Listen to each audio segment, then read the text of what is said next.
Isang malaking balita ang lumabas ngayon matapos makumpirma na si PNP Chief Torre ay mahaharap na sa kasong may kinalaman sa anomalya at di makatarungang gawain. Ayon sa mga ulat, iniimbisigan na si Torre dahil sa mga umano'y pang-aabuso sa kapangyarihan at maling paggamit ng pondo ng pamahalaan. Ito ay nagdulot ng malaking gulat sa publiko lalo na siya ay inaasahang maging modelo ng kaayusan at katarungan sa bansa. Sa ngayon, nagpahayag ang PNP na patuloy silang makikipagtulungan sa mga ahensya ng gobyerno upang matiyak na ang proseso ng hustisya ay may papatupad ng maayos at walang kinikilingan. Dahil sa nasabing issue, inaasahang maghaharap sina Pangulong Kuting Jr. at ang Vice Presidente na si Inday Sara upang talakayin ang lumalalang problema ng korupsyon sa bansa. Layunin ng kanilang pag-uusap na magsagawa ng mas matibay na hakbang upang malabanan ang mga ganitong klase ng gawain sa gobyerno. Nagbigay din ng pahayag si Pangulong Kuting na ang sinumang magpapatunayang sangkot sa anomalya ay kailangang managot sa batas at sisiguraduhin niya na walang maaabswelto dahil lamang sa posisyon o impluensya. Samantala, umani ng iba't ibang reaksyon mula sa publiko at mga eksperto ang balitang ito. Maraming umaasa na magiging seryoso ang administrasyon sa pagtugon sa isyong ito upang maibalik ang tiwala ng mamamayan sa pamahalaan. Ang isyong kinakaharap ng PNP Chief Torre ay nagsisilbing paalala sa mga katiwalian ay hindi dapat palampasin at dapat laging maging handas ang gobyerno na kumilos laban sa mga tiwaling opisyal.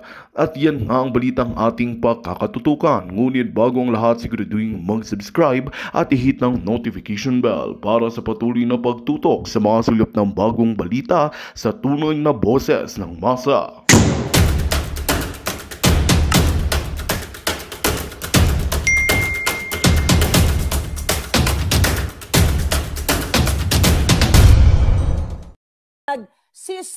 Sister Warrior, Hello. Sister Dragon, ayan, ang alindog, Hello. lalayo na naman ako. Anyway, how are you, my dear sister? How are you? I'm good, sobrang good kasi overwhelming talaga yung support and everything na ginagawa ng mamamayang kababayan natin, no? Parang nakakatuwa. Siguro talagang hindi siguro. Napakatotoo talaga yung kasabihan na kapag nagsasabi ka ng totoo, talagang mafe-feel yan ng mga taong may takot sa Diyos. Yung sa heart nila, makikita nila yun eh. Alam mo yun? Yun. Mm-mm. Eto, cute pa rin. Charot. Cute pa rin. Okay, narinig Cute mo ba pa ako, rin. sis? Yes, Yes, of narinig course, kita. dapat hindi bad shot, di ba? Yeah. Dapat cute na cute. Alright. Oh, yes. Anyway, okay. Sobrang grabe yung suporta sa'yo ng taong bayan. Prayers, private messages. My first question is, kumusta yung reaction or impact nito sa iyong pamilya? Wala. Actually, yung family ko is very proud of me. I guess, kasi alam mo yung relationship namin na nasa mga anak ko, sobrang intact kasi yung love. Yung parang kahit nahiwalay ako, pinalaki ko yung mga anak ko na may pagmamahal. Yung parang we trust each other eh. Parang ride or die kasi yung family ko. Alam mo yon. So, ganin yung personality namin. And ako nga sinasabi ko palagi sa mga pamilya ko, parang hindi na baling tayo maape, wag lang tayong mang-ape. Kasi at least, alam mo yon, kung ano man mangyari sa atin, pag namatay tayo, sa langit tayo mapupunta. Alam mo yon. Then all those people who hurt us, sila yung bahala na si Lord sa kanila, 'di ba? So, kaya sabi ko nga, hindi ako takot mamatay kasi alam ko kung saan ako pupunta. Yung takot mamatay, yun yung alam nila kung saan sila pupunta kasi. Correct. Para feeling ko magkakambal tayo pagdating sa ganyang linyahan eh, no? Oo, only one life to live in this world, guy. You only live once. Ang daming papuri talaga na nakarating sa akin and for sure sa iyo. Saan ba yung tinatanong dito sa akin ng mga karamihan ng mga palangga natin. Saan ka humuhugot ng tapang? Matapang ka na ba talaga nung bata ka? Kasi ako, bago ka sumagot, ako talagang nakikipagbalyahan ako kapag binuli ako. Ikaw as a child growing up, for sure may mga experiences kang mga nagbully sa'yo. Matapang ka na ba talaga nung bata ka? Alam mo, to be honest, ako sa sarili ko, hindi ako matapang pag ako lang. Pag ako yung inaapi, ako yung binubuli, I keep quiet. Parang iniisip ko lang si God na bahala. Pero I have a reputation talaga that even yung mga closest friends ko, even nung sa school ko and everything, kapag yung mahal ko na yung nasasaktan or may mga tao ako nakikitang naapi talaga, iba talaga rin ako. Iba ako, You're sis. very maharlika, ha? Anyway, Go. Oo, ganun. Ganun talaga. Parang wala akong pipiliin. Parang it's all about like kung ano yung nararapat at saka dapat. Parang isasalang ko talaga yung sarili ko. Bahala na si Batman na kasi, 'di ba sabi nga, bahala na si Batman. Pero at least alam ko yung gagawin ko tama. Yun ako palagi ever since. Alam yan kahit naging member kasi ako ng Junior Chamber International, naging past president ako ng isang chapter sa Davao, which is Cadayawan. So parang they know me there. I stood for what is right. Alam mo yung ganon? Parang hindi mo ako mabibili, hindi mo ako mauutusan. Sabi nga ng mga kaibigan ko, oh my God, Cathy, talagang ikaw hindi ka makikinig no? Parang kasi sabi ko, alam mo, I always listen to my heart. Kasi yung puso natin, hindi yan basta-basta napapasukan ng demonyo. Yung brain, pwede pa. Ayun. Yes. Sa buhay mo, ano yung hindi mo makakalimutan? Bago ako mag-proceed sa polboronic discussion natin, I want to know you more, and of course, ang ating mga palangga. Sa buhay mo, Miss Cathy, ano yung pinaka hindi mo makakalimutan na pang-aapi sa'yo ng mga tao? Lalo namang ng mga politiko na nakakasalamuha mo sa ikaw ay nasa Congress or in your life. Well, ito yung katotohanan. Yung sa politics, it's like a movie. It's like a movie. Like everybody is an actor and actresses. Parang, at saka ang nakakalungkot doon is kung ano sila parang right now ang governance, like yung mga karamihan sa ating politician, yung parang kung saan sila may pakinabang doon sila.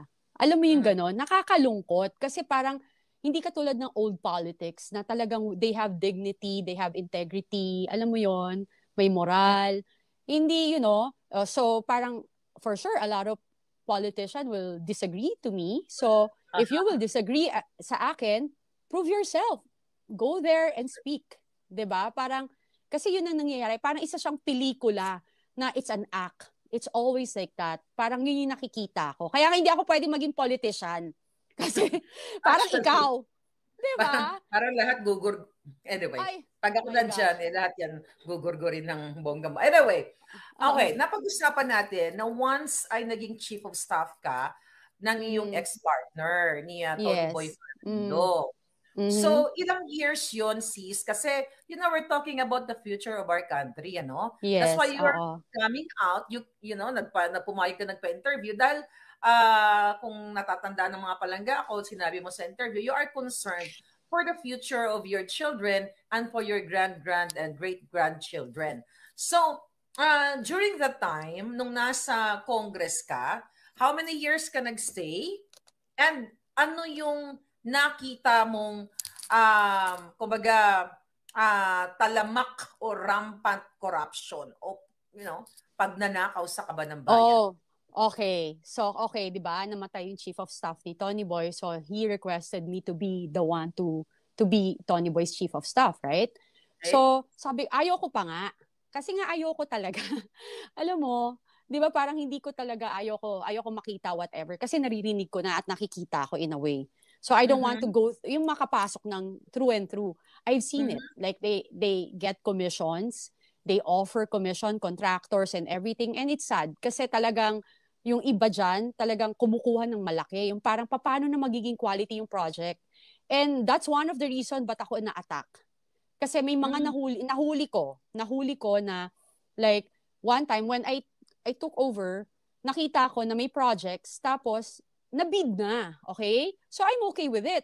Kaso, na-alarm ako nung when they are following up because they give na raw. Nagbigay na raw sila ng advance. Sabi ko, anong advance? Alam mo yung anong advance?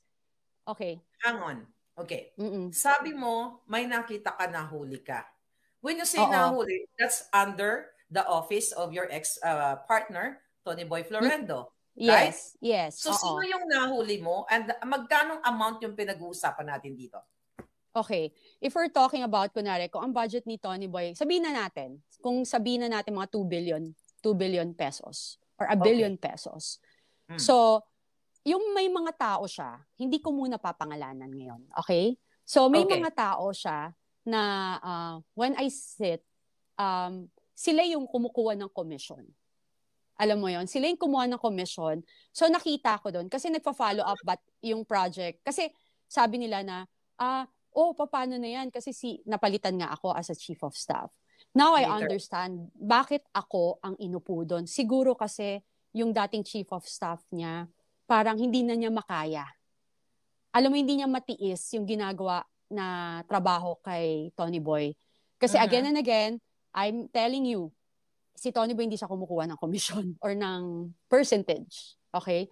So, yun yung nangyari sa akin. So parang sabi ko, sino yun? So hindi ko mahanap, 'di ba? Hindi ko mahanap kung sino kasi syempre takot yung mga taong magsabi, right?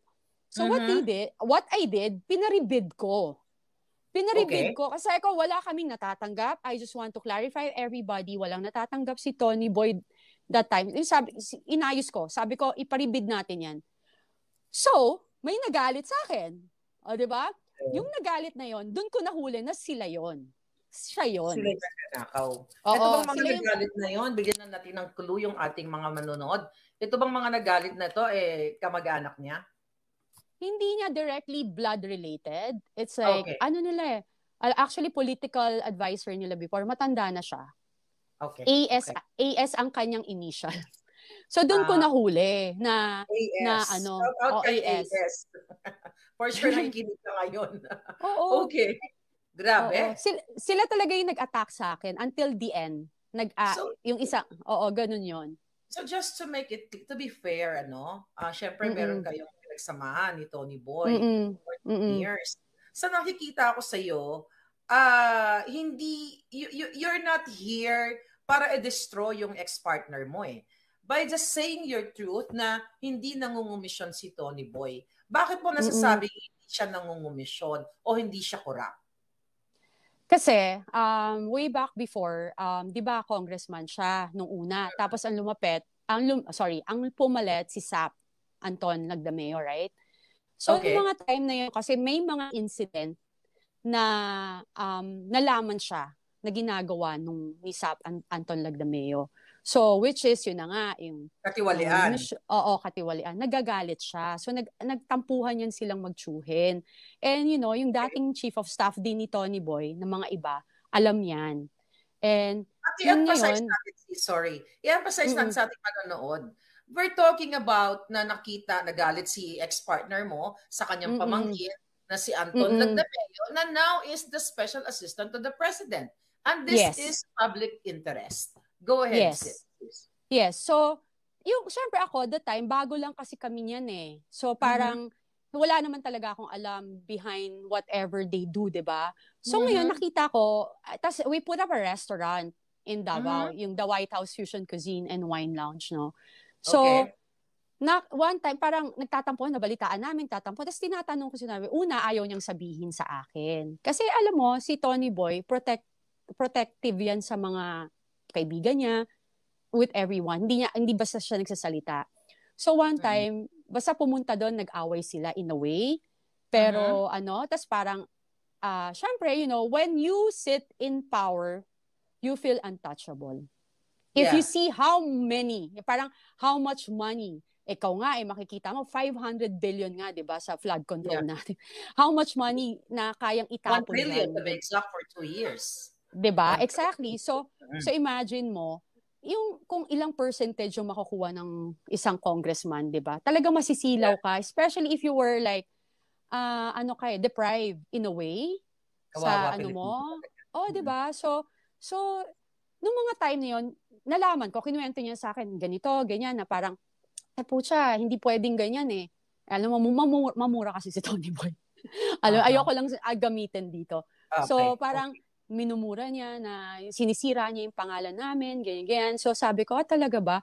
To the point na ako'y walang kaalam-alam at karelasyon lang niya ako. Pag tinatanong pala yung isa, bakit sila nag-away na magtsuhin, Ako na may kasalanan. Sinisiraan ko daw siya. Ano namang mali ko sa gulo nila, 'di ba? So ako na yung sinisiraan niya sa mga tao, ako na yung masama, binibrainwash ko yung tsuhin niya or whatever. Diyos ko, ilang taon naman si Tony Boy? Naging kami? 65? Tama ba? Mga ganyan.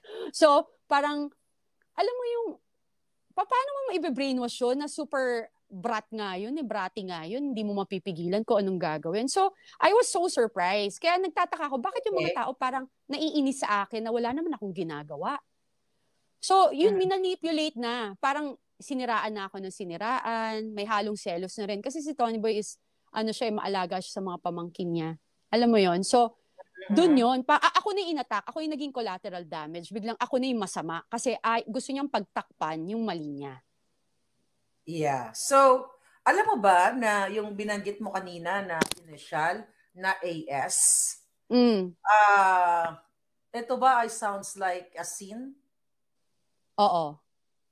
Alam mo ba na... Asin. Pwede ding asa. Pwede ding asa. So, di ba? Pwede ding asa, scene. Ganyan. Ito pala siya ay active na sa GSIS, itong taong ito. Do you know? Oo, alam ko. Matagal na. Yeah. Okay. So, imagine mo yung mga nakaupo, ikaw merong as an eyewitness, beforehand nakita mo na ito, yung corruption na ginagawa nila. And this person na binanggit mo na ayaw mo pa munang pangalanan, and hopefully, mahupalan natin siya ng bongga-bongga. But I'll do my research later on. I will do more research about this person, but sounds like a scene. Alright? So, balik tayo doon na nagtayo kayo ng restaurant ng iyong partner. And you know what? I admire you. You know, kasi yung mga sinasabi kasi nila, bitter lang yan. Kasi ang tao kasi pag bitter ka or punong-puno ka ng galit, kahit na mabuti yung naging relasyon nyo ng partner mo, gagawa ka ng kwento para sirain siya. Napakadali sa yung sabihin na, si TBF, ganito yan, kawatan, dadadada. But you're just telling the truth sa mga tao na eto yung na-witness mo. Eto exactly. Siya. Yun yung pagkakilala. Exactly. That's why you are more credible. Yeah. Opo. Kasi, yun yung totoo. Anong pang idadagdag ko? Kasi sabi ko nga, hindi naman 100% perfect yung relationship namin. Pero, wala akong pwedeng sabihin na, alam mo yung sobra-sobra. Kasi we're talking about, diretso lang tayo kung ano yung facts. Kung ano yung topic natin. Doon lang tayo nagpo-focus. The reason why, sinasabi ko kung ano yung experience ko na talagang gumagamit or whatever, because that's me. I saw it. It's my experience. 'Di ba? Parang nakita ko. So, hindi, 'di ba? Parang bakit tayo lalayo sa iba pang topic? Yun lang naman yung topic natin. Yun. Gusto ko lang muna, bago tayo magtuloy-tuloy, gusto ko lang i-shout out yung nakikinig ngayon sa atin nandyan. Ang ating Diyos, ang kaibigan. Kaibigan ng lahat. Kaibigan ng lahat. Diyos ng bayan. Okay, so sabi mo kanina, nagtayo ka ng restaurant, yun yung White House. Alright? At doon mo nakita, di ba, si Bongbong Marcos na sumisinghot ng pulburon. Yan, okay? Sa CR. Sa CR. Okay, sa CR. Okay. So, the same statement, hindi ka nagbago. Okay, balikan ko yung pangyayari na yun. Kasi, mga kababayan, off-cam, sinabi ni Miss Cathy sa akin, na yung pulburon pala na term, ay ginagamit na ng mga grupong ito. Pakisabi mo sa taong bayan, ano yung pulburon boys? Yung pulburon boys group? Even before pala tayo na nag-vlog, mga kababayan, I talk about Pulburon, si Miss Cathy ay meron na pala talagang grupo na Pulburon Boys. Tell us about it, Miss Cathy. Okay. Kasi, di ba, remember na interview mo ako in everything? So, somebody called me, alam mo, to be talaga, ang daming tumawag sa akin eh. I know, ang daming tumawag sa akin, like common friends and everything, ang dami. And talagang, sabi nga nila sa akin, alam mo, hindi ka naman nagsisinungaling. Parang public naman yan. Parang wala nga silang pakialam eh. Alam ng lahat ng tao niyan. So parang yung magdidepensa sa kanila, nakikinabang kasi. So parang nakikinabang or natatakot matanggal sa posisyon, sabi nila. Or like, syempre may business with them. Sabi ko, naman. Alam mo, sabi niya, pero alam mo, way back talaga, yung pulburo na yan, hindi niyan bago. Natatawa daw sila sa'yo. Kasi saan mo raw nakuha yung pulburon? Kasi sabi niya, yan daw talaga yung term. You know what? When you try to think about it, ina-align talaga ng Diyos eh. Alam mo yun? Yung mga terminologies, yes. yung mga pangyayari, no? Yes, oo, inalign talaga ng Panginoon. So sabing, di ba, yeah. Go ahead. Di ba sabi nga, kapag Diyos na ang naggumalaw, hindi mo na mapipigil eh. Di ba? So, Pulburon Boys, para lang ding Voltes 5. Tama ba? Correct. So, diba? Pulburon Boys, nag-upgrade to Voltes 5. 5 lang ba talaga yung very prominent? Silang 5 lang ba talaga ang bida-bidaan sa Pulburon Boys? Hindi. You know what? Marami sila. Mga kababayan, sabi ko nga, this is public interest. Natahimik ang media, hindi nagsalita ang Malacanang. Nung ako ay naglabas ng video na sumisingot si Kuting, sila kaagad, like hours lang, nag-react sila kaagad. But you na lumabas as an eyewitness and very credible dahil 10 years kayong mag-partner ni Boy Torrendo. Tahimik sila. Maaring nagpaplano pa sila ng evil forces nila o whatsoever. Pero Kathy, ano nito sa'yo? Ano yung understanding mo why they are silent and the media? Well, I think kasi ang media, ang na-feel ko, they think I'm doing this for the Dutertes. Or like, I'm siding with the Dutertes. Which is sad. Imagine, I'm not really close with the Dutertes, okay? Wala nga may alam na nung i-interview mo ako, di ba sinabi ko sa'yo yan? Parang wala. Only yung anak kong panganay. Alam mo yon. So yun yung nangyari. So ako sana nakakalungkot kasi hindi sila nagsasalita kasi they know the truth. Alam nila na totoo yung sinasabi ko. Alam mo yon na how can you parang aalisin yung katotohanan na 10 taon ko silang siyang kasama, yung aking partner, which is very, very close to them. Paano nila, at halos 24 hours ko yung kasama. Paglalabas ako, 15 minutes lang susunod na sa akin yan. Maraming witness yan. Alam ng mga taong, yes. And I never give him any opportunity na pagdudahan ako or pagselosan ako. Kasi nga, yun yung gusto mo. Pag mahal mo yung tao, hindi mo bibigyan ng insecurities, right? Kasi ang dami nang bumabanat sa akin. Tanga ko ba? Nagagawa pa ako ng kagagahan. So anyway, ako ang tingin ko ganon. And sana yung mainstream media, sana, magpahayag sila based on ano yung dapat para sa nakakarami sa mamamayang Pilipino. Hindi dahil ang feeling nila, ayaw namin sa Duterte, ayaw namin i-support yan kasi si Sara bang giging next president pag ganon. You know what, guys? I don't care who will be the president. I don't care. All I wanted is like, mag-upo tayo ng tamang tao there. Yung wag yan ganyan, wag yung mga pulveronic, wag tayo napapaligiran ng mga ano yun sabi mo, addictus benedictus, 'di ba? Parang so you know what? Imagine lang kung isa sa pamilya nyo ganyan. Hindi nyo alam baka isa sa pamilya nyo naggaganyan na, nagpupulburon na. 'Di ba? So what will you do? Parang ito-tolerate nyo ba? Nalulungkot po ako para sa inyo.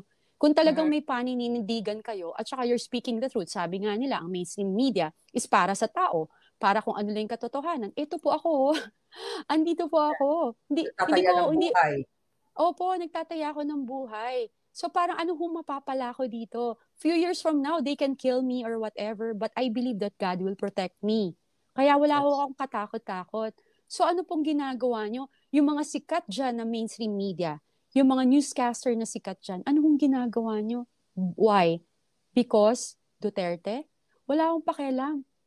Hindi ako close sa kanila. Siguro like yung mga pinupost na picture ko na I'm with Duterte. Of course, hello. Ano ba kayo? Diba malapit ng kaibigan ni Digong yung yung ex ko. Anong gusto nyo? So lahat ba tayo? Lahat na may picture kay Digong? Troll niya na or bayaran niya na or whatever. Lahat naman kayo may picture din. Ano ba? Let's be realistic here. Diba? Alam mo yun? So yun yung binabato sa'yo na bayaran ka ni Duterte. So, syempre, alam mo, pareho lang naman tayo binabato ng mga ganyan. Yes. Even before, nasuportado ko si Bangag, bayaran din BBM. ako ni Bangag. So, nakita nyo naman. Exactly. At ganun pa Yeah. man, naapektuhan ka ba dito sa mga bato sa'yo? Never. They Good. actually, ini-inspire nila ako more. Kasi, alam mo, sabi nila, di ba, pag ang puno, puno ng Hitik ang bunga, bunga, hitik ang pinupukol. bunga, pinupukol. So, Lalo the na kung more nila... maalindog like you. Para maiba lang. Para Dapat maiba sabi lang. alindog. Oo. Okay. Well, alam mo yon, obvious na obvious eh. Ba't nyo ako i-attack? 'Di ba? Sis. Di ba, ba't mo ako i-attack? Kung talagang, True. 'di ba? Kung talagang, wala ka bang nakarating sa iyo na information na, oh, eto, may plano sa'yo, may ganyan. Wala ka bang nararamdaman na, pag lumalabas ka, wala ka bang nagsasabi sa iyong instinct, yung gut na parang medyo may something? Wala. And I have that gift eh. And hindi rin nila gagawin sa akin. Kasi protected din talaga ako. Alam mo yon, ang dami. Alam mo yun, ang dami. I'm glad to hear that. And anyway, sabi mo nga, nung last interview, kung ano man ang mangyari sa'yo, nakakalat na yung 150 USBs, right? Yes, and yung mga naiintriga ko ano yung laman ng USB, yung part of it, yung experience ko at saka yung mga taong involved, hindi lang yung first family, yung mga taong pwedeng manakit sa akin and kung bakit, yung mga nakakasama nila sa gawaing ganyan, yung mga katiwalian na ginagawa nila na na-base sa aking nakuha, yun, kaya hindi ko po siya nilalabas now. Pero once something will happen to me, trust me. Kaya yung mga trolls and mga basher dyan, kayo po mag-ingat kasi baka biglang sumabog lahat sa pagmumukha nyo. Alam niyo yun? Wow. Sumabog sa lahat ng that's big, that's big time information pag nagkataon. Anyway, sa interview mo sa Pilipinas Nating Mahal, binanggit mo, natanong ka ni Doc Lorraine Badoy at doon nasagot mo na buong pamilya ng first family ay, alam mo, may personal knowledge ka na sila ay nagpupulburon. Tama? Opo. Paano mo nasabi, Miss Cathy? Paano mo nasabi? Kasi noong nakaraan, sabi mo, inabutan ka ni Liza, nalo ka niya ng pulburon, sinabi niya sa'yo, do you want? Opo. Then, doon sa pangalawang interview mo kay Lorraine at kay attorney, sabi mo, buong pamilya. Paano ka nakakasiguro na buong pamilya? Kasi kaibigan po ng anak ko yung anak nila.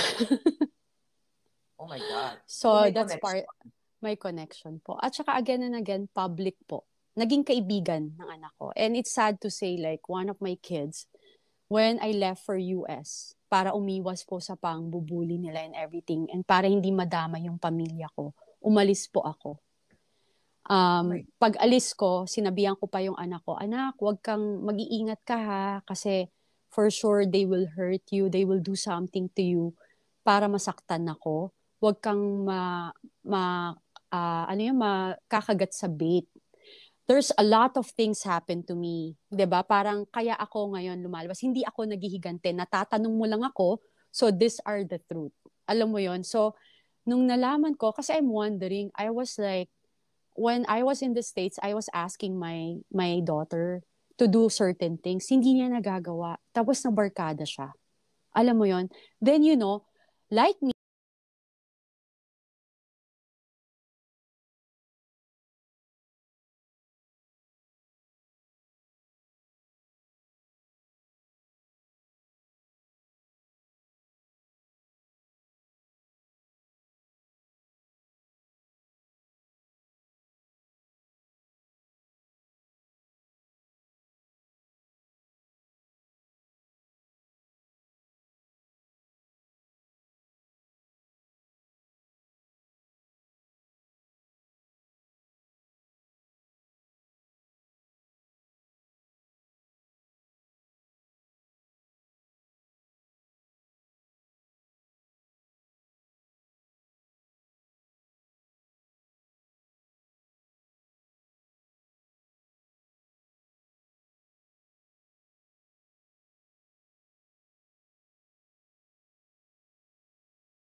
Magandang balita ang hatid namin sa inyo ngayong araw. Sa pagtatapos ng aming balitaan, nagbigay kami ng mga mahalagang impormasyon. Maraming salamat sa pagtutok at pagsuporta sa aming programa. Huwag kalimutang manatili sa mga susunod na araw para sa mga bagong balita at mga kwento na dapat nating abangan. Mula sa Boses ng Masa, magandang araw Pilipinas!